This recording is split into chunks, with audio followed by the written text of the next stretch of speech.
कहाँ लगाया फोन? आपका क्या नाम है? हमसे क्या काम है? आपके पास नंबर आया कैसे? ये साधारण है मेरे हम जैसे। ये सब फोन लगाया आपने? ये सब फोन नहीं लगाया मेरे बाप ने? 9, 10, 11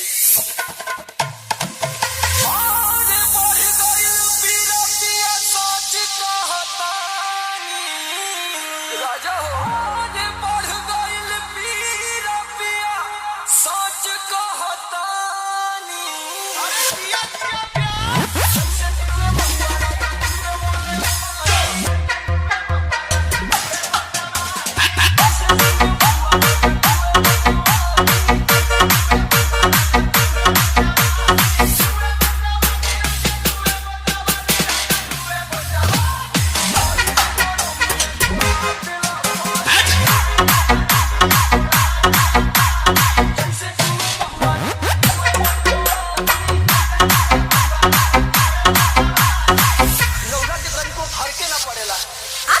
सुन रहे हैं डीजे दिलासा रिमिक्स।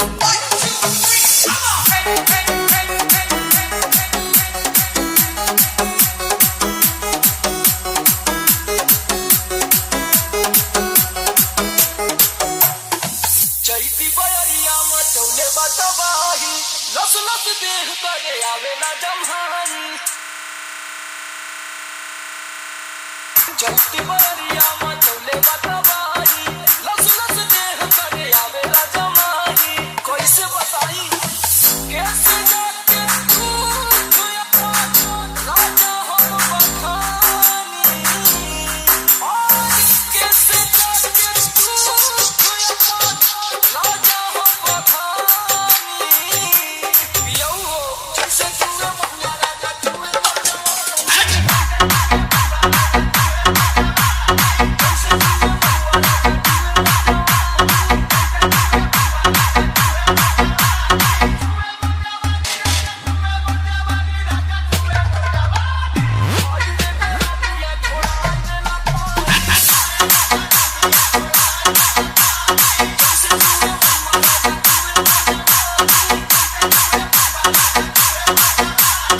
लगता कि सब लुटा जाइए राजा डीजे दिलासा रिमिक्स।